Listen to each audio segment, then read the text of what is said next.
छूटा और फिर उठाइए पार्टी मोटी कहेंगे।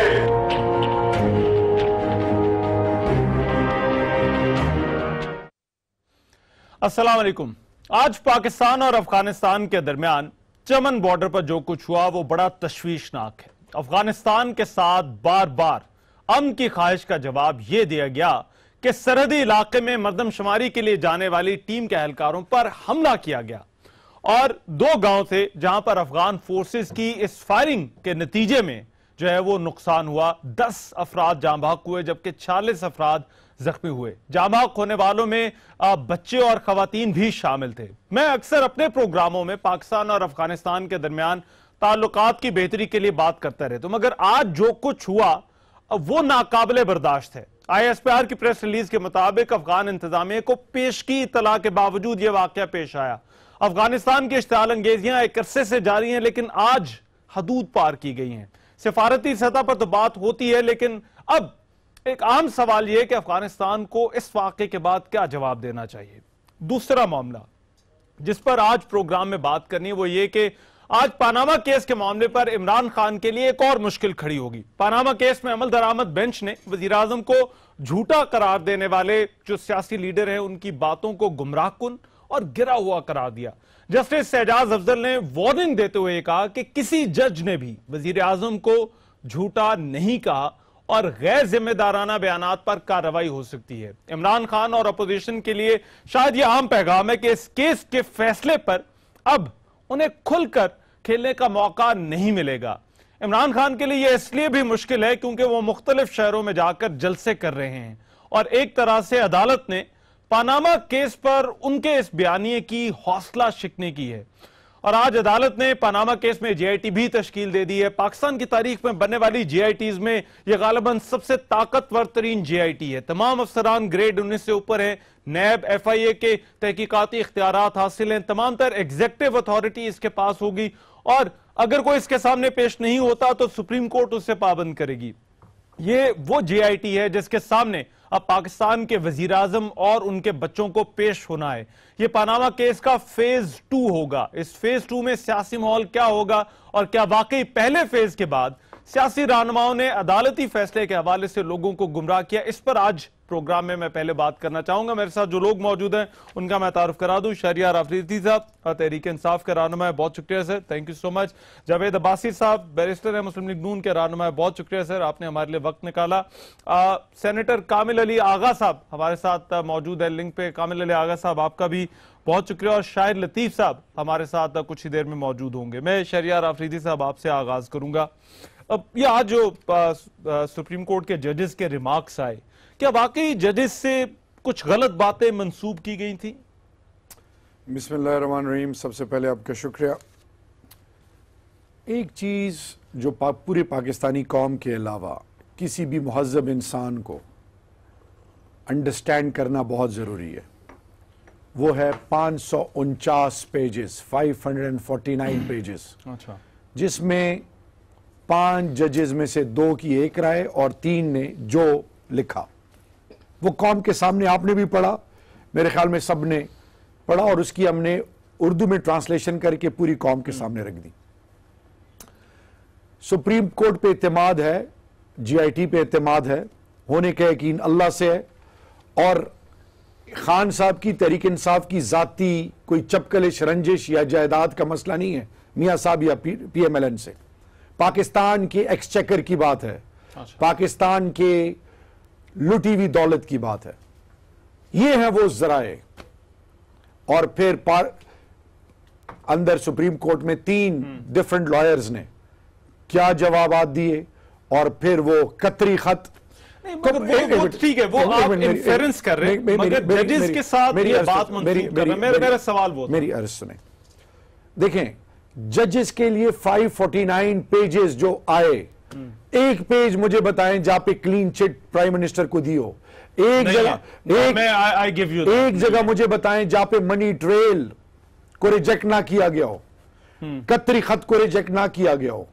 फिर लास्ट एंड मोस्ट इंपॉर्टेंट सवाल क्या था, पैसे कहां से आए, किधर गए, रूट कौन सा था, कब खरीदे, वोट सेल डीड कहां है, वो क्यों चीजें प्रोवाइड नहीं की मगर गई? मेरा ख्याल है शहरियार, जो सवाल ये था कि ये बातें जजेस के साथ मंसूब की गई, जिस पर आज ये रिएक्शन है। जावेद अब्बासी साहब, ये मामला आपके इल्म में है कि किस तरह से देखते हैं, क्योंकि आप भी कानून तो आपने पढ़ा हुआ है, अब हाउ डू यू सी जजेस के रिमार्क्स को?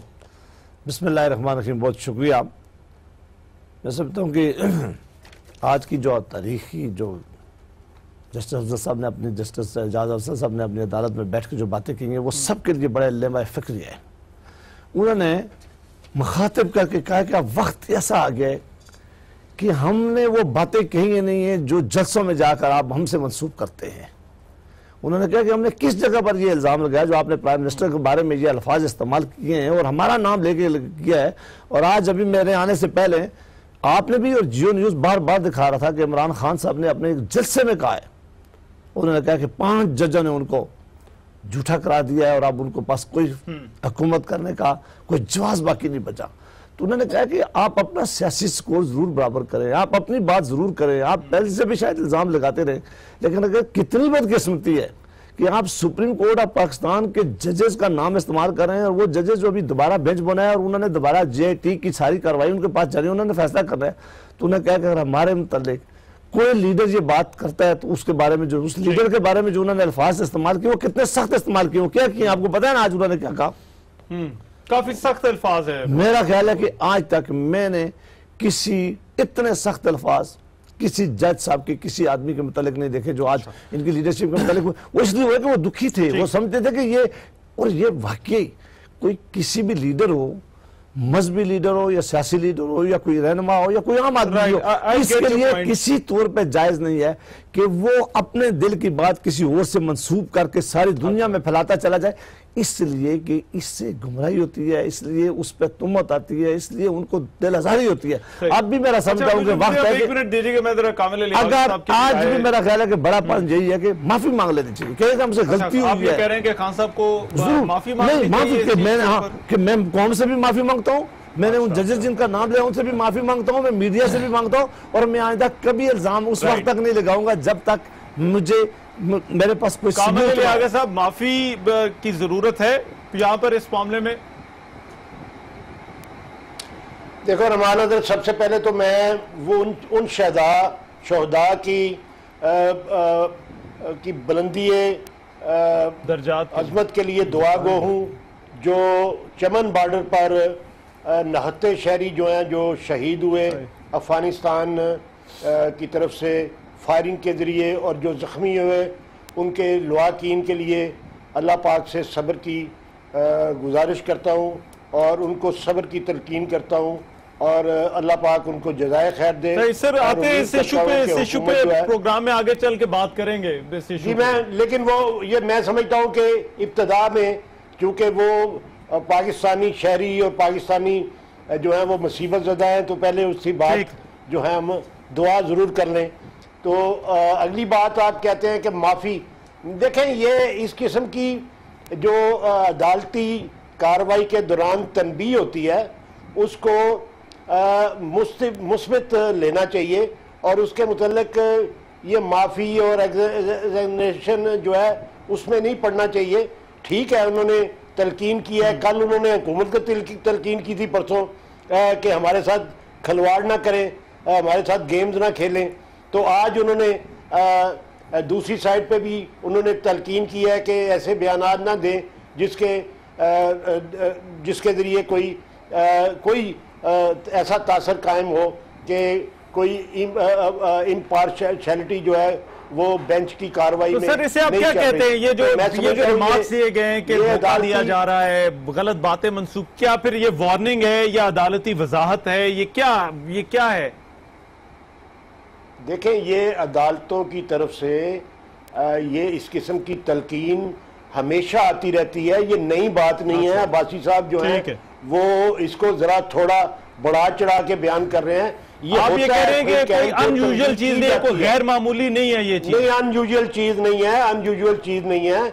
और मैं समझता हूँ कि ये सियासी बयानात के अंदर थोड़ी मिर्च मसाला जो है वो लग जाता है, ये दोनों अतराफ से लगता रहता है। जब सियासी जलसों में तकरीरें होती हैं तो आप देखते हैं कि इस किस्म की बातें होती रहती हैं। ये इसको इस तरह नहीं लेना चाहिए कि ये मुल्क के साथ गद्दारी है या मुल्क के साथ कोई इस किस्म की हरकत है। ये अदालती फैसला था, इसलिए अदालत ने उस पर तनबीह की कि ऐसी बात ना की जाए जो हमने नहीं की। हाँ देखें, अगर आप गौर करें तो अदालत ने जो कहा था वो ऑन रिकॉर्ड सारे लोग कह रहे हैं, वो ये है कि 2 जजों ने अपना वजीर आज़म पाकिस्तान को ये कहा कि वो सादिक और अमीन नहीं रहे। ठीक, हेलो जी आगा साहब, आवाज आ रही है? ड्रॉप होगी। अच्छा, मेरा ख्याल है आगा साहब से हमारा राब्ता मुनक़ता हो गया। Will take him back. शायद लतीफ साहब, आप इन रिमार्क्स को किस तरह से देखते हैं? क्या ये कुछ गैर मामूली है या जिस तरह कामिल अली आगा साहब कह रहे थे ये मामूल की बात है, इस तरह की स्टेटमेंट्स जो है वो आती रहती हैं?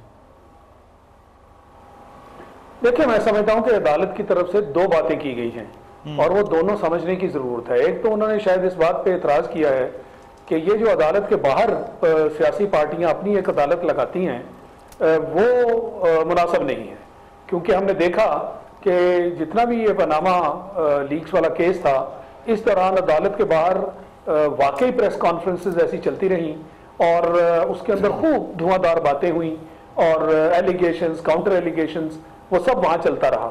ये एक तो इस चीज पर अदालत का एतराज जो है मैं समझता हूं बिल्कुल मुनासिब है कि अदालत के हाथे में एक छोटी अदालत लगाना ये बिल्कुल मैं समझता हूं कि अदालत के एहतराम के खिलाफ है। और जो दूसरी बात है उसमें इस चीज में मोहतात रहना चाहिए कि जब आप शायद लतीफ साहब अगर ये इस चीज को रोकना था तो ये बहुत पहले नहीं हो जाना चाहिए था।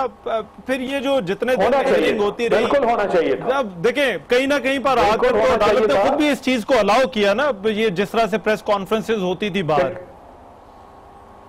बिल्कुल आप ठीक कह रहे हैं। मेरा ख्याल है अदालत ने अब महसूस किया कि ये मामला इस हद तक आगे निकल गए कि शायद बर्दाश्त से बाहर हो गए, तो जो बात है वो मुनासिब है। बिल्कुल ये पहले होनी चाहिए थी और अगर नहीं हुई और अगर आज ये बात कर दी गई तो मेरा ख्याल है कि इसको उसी स्पिरिट में लिया जाना चाहिए। और जहां तक अदालत को कोट करने की बात है, वो अल्फाज जो जज साहिबान ने अगर इस्तेमाल किए हैं तो उनको उसी तरह कोट किया जाए। इसमें ख्याल रखा जाना चाहिए कि अपनी मर्जी के मुताबिक उसको इंटरप्रेट करना, क्योंकि अदालत में जो अल्फाज इस्तेमाल किए जाते हैं, खासकर जज साहबान के जो फैसले में अल्फाज आ गए, तो उन अल्फाज को आप अपनी तरह इंटरप्रेट नहीं कर सकते। जो फैसला आया वो बड़ा नपातुला और अल्फाज की जो सिलेक्शन है वो बड़े केयरफुल तरीके से की जाती है। तो मैं समझता हूं कि उसके अंदर भी वजन है और अगर आप उसी तरह इस्तेमाल करते हैं तो ये बेहतर होगा। राइट, ठीक है। अच्छा, एक मिनट दीजिएगा, उसका तो लिमिट कोई नहीं। राइट, शहरियार आफरीदी साहब, ये इंटरप्रिटेशन वाला जो मामला है, ऑर्डर तो बड़ा मुख्तलिफ था, मगर जो इंटरप्रिटेशन आप लोगों की तरफ से, जो PMLN की तरफ से, मैं अभी उनसे भी पूछूंगा, जो तशरीह की गई, अब क्या उसमें इस फैसले को सियासी मकासद के लिए इस्तेमाल करने की कोशिश नहीं की गई? क्योंकि अगर 5 जजेस ने कुछ वही कहा होता जो खान साहब कह रहे हैं, तो फिर तो फैसला, ऑर्डर जो आना था वो तो बड़ा मुख्तलिफ होता। देखिए, एक तो आज सुप्रीम कोर्ट में बड़ा क्लियरली कैटेगरिकली एक चीज़ कही गई है कि इस पे ज़्यादा टॉक शोज में भी डिस्कशन ना हो। ठीक है जी, सब जुडिस है। हाँ। मैं बारहा रिपीट कर रहा हूँ और बार बार एक चीज़ पे एम्फेसाइज कर रहा हूँ, 549 पेजेस, 5 जजेस साहिबान की। मैं अब एक चीज में अगर आपसे भी, जो पब्लिक इंटरेस्ट का मामला है उस पर तो बात हो सकती है, बेशक वो अंडर ट्रायल है, ट्रायल के मेरिट्स या डीमेरिट्स पे बात नहीं हो सकती, मगर पब्लिक इंटरेस्ट के जो इश्यूज हैं, जैसा इस केस में करप्शन वाला इशू है, इस केस में प्राइम मिनिस्टर के स्टेटस का इशू, उस पर तो बात हो सकती है। इसीलिए तो मैं आपसे कह रहा हूं कि 549 पेजेस पाकिस्तानी कौम पढ़े, आपने भी पढ़े होंगे, मैंने भी पढ़े हैं, तमाम रिमार्क्स पढ़ लें। बार बार एक चीज कह रहा हूं, एक क्लीन एक सेंटेंस मनी ट्रेल के बारे में पॉजिटिव आया हो प्राइम मिनिस्टर के फेवर में, एक GIT बनी है, 60-67 दिन के बाद कौम के सामने एक चीज खुल के आ जाएगी। रही बात सुप्रीम कोर्ट का एक तकद्दुस है, GI जजेस जो भी कह रहे हैं उनका अपना ओपिनियन है, लेकिन मैं इस चीज से भी इख्तिलाफ करूंगा, उन्होंने किसी लीडर का नाम नहीं लिया।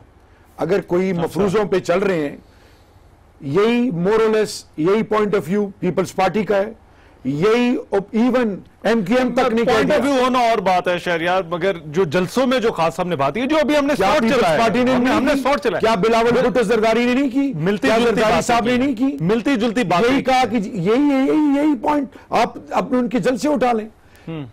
असल चीज why you are associating with Imran Khan, सवाल में रही है।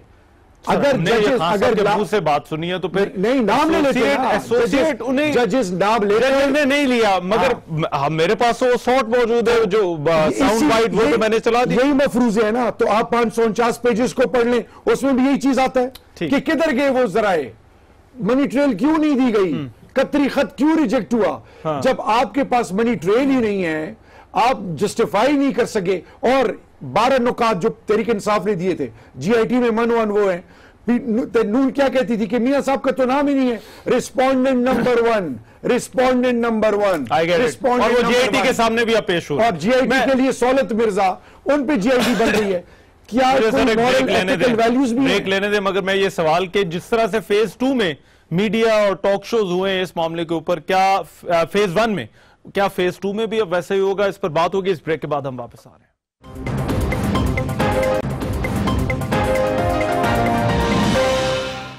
ब्रेक के बाद प्रोग्राम में एक मरतबा फिर से खुशामदीद। क्या पनामा केस के मामले पर गुमराह किया गया लोगों को, इस पर बात हो रही है। जावेद अब्बासी साहब, ब्रेक पर जाने से पहले एक सवाल, क्या फेज 2 में भी ऐसा होगा? उस पर जरा मैं बाद में आऊंगा, मगर ये जो मामला था, जो ये रिमार्क्स आए, ये पार्टियों ने शुरू से माहौल ऐसा क्यों बना दिया था कि फिर जजेस को बिलाखिर ये कहना पड़ा कि ये लाइंस हैं और इनको क्रॉस ना करें?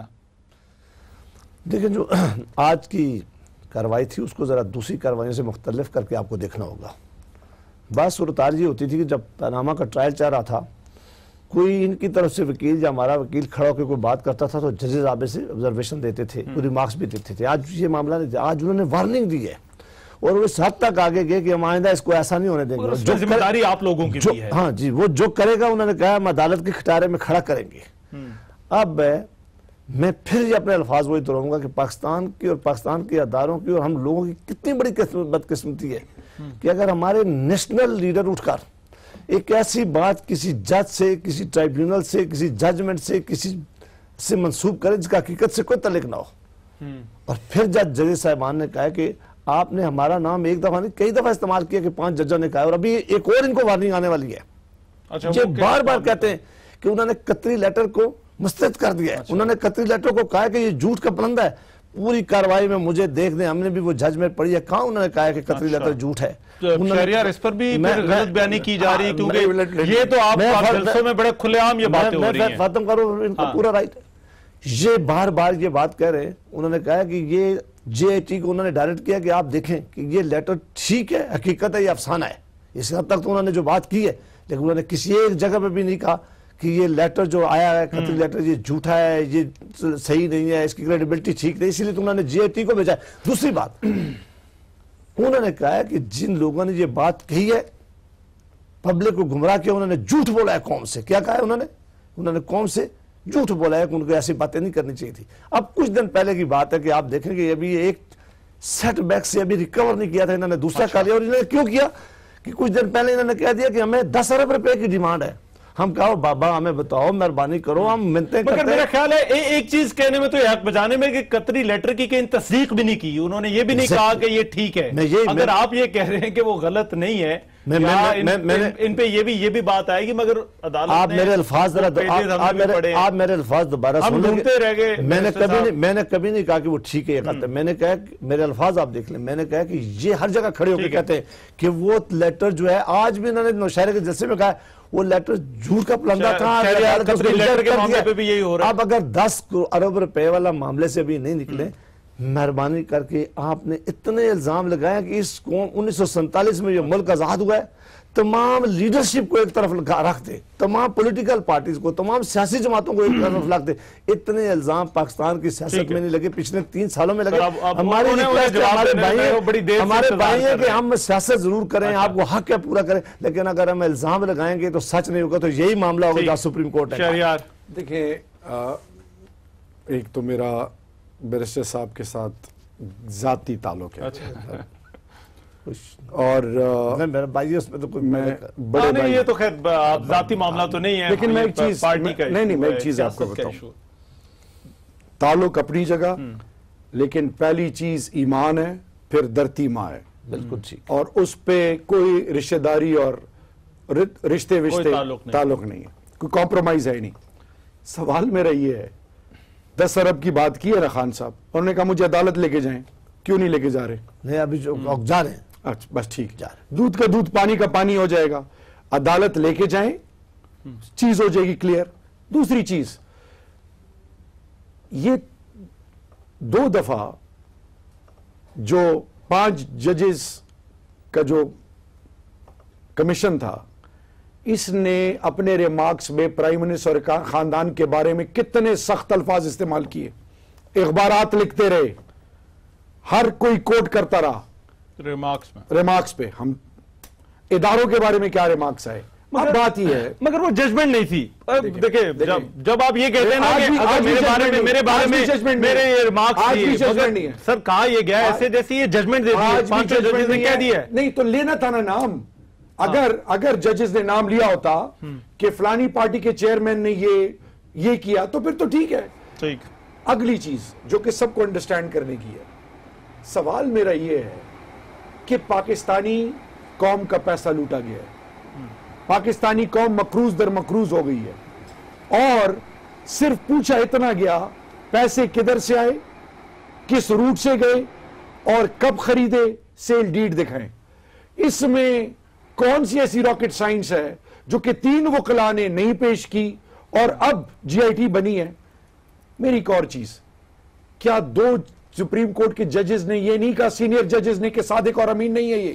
ठीक है, 1 मिनट, ठीक है, मुझे पूरे तमाम 549 पेजेस में एक जुमला बता दें, जस्ट 1 सिंगल सेंटेंस कि जो प्राइम मिनिस्टर के फेवर में आया हो, इसको भी छोड़ दें। आखिरी चीज, सादिक और अमीन, सादिक और अमीन की बात, मॉरल एथिकल वैल्यूज की बात आ रही है। आपने जद्दा, दुबई, लंदन ये ट्रायंगल बनाया था, दोहा कतर का तो जिक्र नहीं था।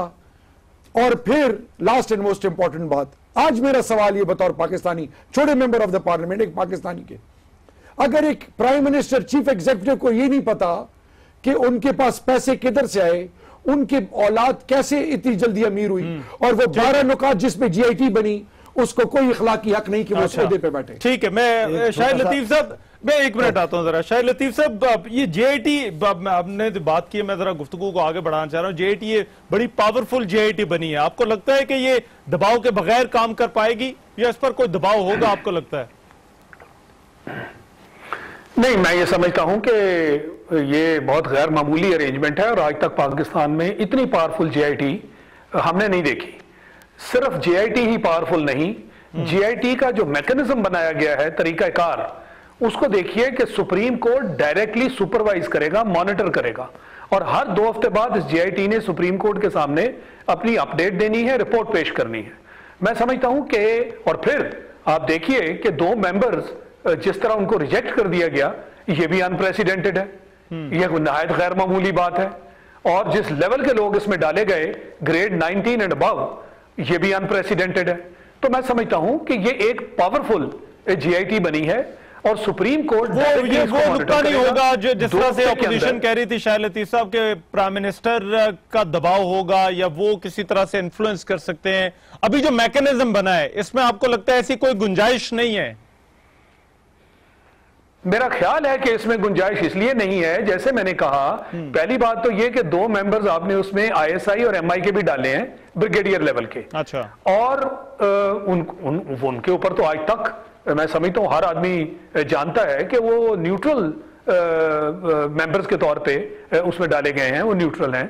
और फिर जैसे मैंने कहा कि तीनों जो जज साहिबान हैं वो हर 2 हफ्ते बाद इसकी जब प्रोग्रेस लेंगे, अगर इस दौरान उनको कोई शायबा या शक होता है तो उनके पास पावर्स हैं कि जीआईटी की बाकायदा जवाब तलबी करें, और उसके अंदर अगर उनको नजर आता है कि जीआईटी किसी के इन्फ्लुएंस में है तो मैं समझता हूं कि उनको फौरी तौर पर जो है वो एक्शन लेने की उनके पास गुंजाइश मौजूद है। ये आपको भी यही लग रहा है? वेरी ब्रीफली, जरा मैंने एक ब्रेक पे जाना, मैं उसके बाद कंटिन्यू करूंगा, मगर ब्रीफली आपका रिस्पॉन्स चाहता हूं इस पर पहले, जीआईटी वाले मामले पे।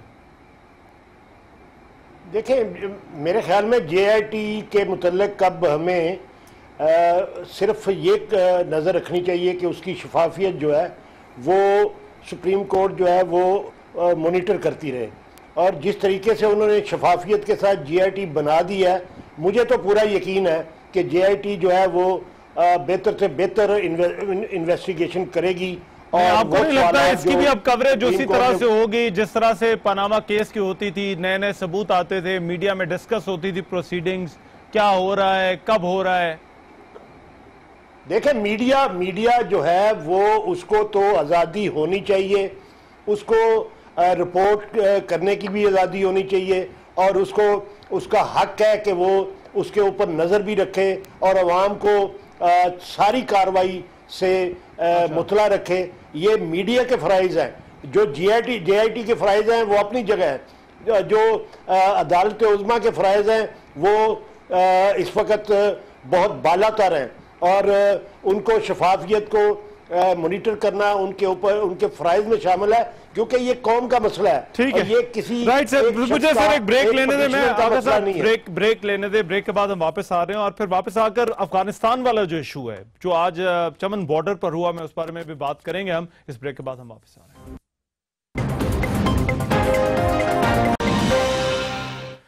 ब्रेक के बाद प्रोग्राम में एक मरतबा फिर से खुशामदीद। आज चमन बॉर्डर पर जो कुछ हुआ, पाकिस्तान और अफगानिस्तान की फोर्सेस के दरमियान लोग शहीद हुए, जख्मी हुए, और अफगानिस्तान की तरफ से जो इश्तियाल अंगेजी की गई, अब इसका जवाब क्या होना चाहिए? क्योंकि सिफारती सतह पर बहुत बात हो चुकी है मगर वहां पर ये मामला हल होता नजर नहीं आ रहा। आगे इसका क्या जवाब देना चाहिए, इस पर मैं चाहता हूं इस हिस्से में बात हो जाए। शायद लतीफ साहब, अब सिफारती सतह पर मैंने कहा हम बड़ी देर से कोशिश कर रहे हैं अंगेज करने की अफगानिस्तान को, मगर खास जवाब नहीं मिल रहा हमारी अमन की भी जो ख्वाहिश है। अब आपको क्या लगता है क्या होना चाहिए इस मामले में? क्या मजीद सख्त जवाब देने की जरूरत है? देखिए, अफगानिस्तान ने वही रवैया इख्तियार कर रखा है जो हिंदुस्तान का है। हिंदुस्तान तो अजली दुश्मन है, मगर अफगानिस्तान जो है वो दोस्ती की आड़ में जो पाकिस्तान के साथ कर रहा है, मैं समझता हूं वक्त आ गया है कि हमें अपनी मनसूबाबंदी और हमें अपनी पॉलिसी पर गौर करना होगा। यानी वो मुल्क कि जिसके 3 मिलियन जो है महाजरीन, उनकी हम मेज़बानी कर रहे हैं, कम से कम 3 दहाइयां गुजर गई। गो पाकिस्तान इन सारी चीज़ों को अफोर्ड नहीं कर सकता, मगर उसके बावजूद हमने ये रवैया इख्तियार कर रखा है भाइयों वाला। उसके अलावा आप देखिए कि अफगानिस्तान के साथ तो हम बाकायदा एक साइड से हर वक्त दोस्ती का हाथ बढ़ा रहे हैं और उनको बार बार ये एहसास दिलाने की कोशिश कर रहे हैं कि पाकिस्तान और अफगानिस्तान का अमन एक दूसरे से जुड़ा हुआ है। और जब ये अशरफ गनी साहब आए थे, इन्होंने एक अच्छा स्टार्ट लिया था और हमारे साथ वादे हुए थे कि जी आपस में इंटेलिजेंस शेयरिंग भी होगी। सफारती सतह पर डिमांड दे दें, आज बुला लिया गया, DGMOs का राब्ता हो गया, मगर ये बड़े तवातुर के साथ इस तरह की चीजें हो रही हैं। आपको वही करना पड़ेगा जो आप हिंदुस्तान के साथ करते हैं, क्योंकि अफगानिस्तान ने तो खुल्लम खुल्ला आपके साथ दुश्मनी जो है उसका इजहार कर दिया कि अफगानिस्तान की जमीन हिंदुस्तान को इजाजत दे दी इस्तेमाल करने के लिए कि पाकिस्तान में दहशतगर्दी की कार्रवाइयां कराओ। NDS और रॉ इकट्ठे हो गए, तो बताइए कि कौन सा दोस्ताना माहौल रहा? तो हमारी जो इल्तिजा बार बार हम कर रहे हैं उसका क्या मस्बत जवाब मिल रहा है? दोस्ती में और यकतरफा नहीं हुआ करती ये सारी चीजें। राइट, ठीक है। मैं कामिल अली आगा साहब, राइट, कामिल अली आगा साहब, आपको भी लग रहा है कि आपको फर्क नहीं रहा हमारे मगरबी और मशरकी सरहद में? कतई तौर पे कोई फर्क नहीं रहा, क्योंकि ये बात तो साबित हो गई और ऑन रिकॉर्ड आ गई। गुलभूषण यादव ने सारी बात आपके सामने रख दी। फिर उसके बाद आपने देखा वो क्या नाम है उसका, वो जो अभी तालिबान का सेक्रेटरी पकड़ा गया, उसने भी सारी बात बता दी और सब कुछ पता चल गया कि अफगानिस्तान के अंदर बैठ के इंडिया क्या कर रहा है और पाकिस्तान के खिलाफ क्या क्या साजिशें कर रहा है, और पाकिस्तान को नुकसान पहुंचाने के लिए, पाकिस्तान का अमन बर्बाद करने के लिए, पाकिस्तान के टुकड़े करने के लिए साजिशें कर रहा है और कमजोर करने की साजिशें। सर, अब आगे क्या करना चाहिए? मेरा सवाल ये है कि अब देखिए हमें क्या करना होगा? आप तो बड़ा क्या एंगेजमेंट हल है, क्या एग्रेशन इस चीज का हल है? आप तो देखें, हमारा ईमान है कि अफगानिस्तान का अमन जो है वो पाकिस्तान का अमन है, हमने पिछले 30 साल अफगानिस्तान के लिए जो कुर्बानियां दी हैं वो सारी आपके साथ शाहिद लतीफ़ साहब ने भी शेयर कर ली हैं और आपके इल्म में भी है। अफगान महाजरीन को हम पाल रहे हैं और मुस्तकिल बुनियादों पे पाल रहे हैं और अभी तक पूरी दुनिया को अपीलें करने के बावजूद हमें 1 रुपए की कोई इमदाद उस सिलसिले में नहीं मिली कि वो वापस जाके आबाद हो जाए। अच्छा। तो अब तो मैं समझता हूँ कि एक ही रास्ता रह गया है कि जिस तरीके से हम इंडियन अग्रेशन के खिलाफ जवाब देते हैं उसी तरीके से अफगानिस्तान के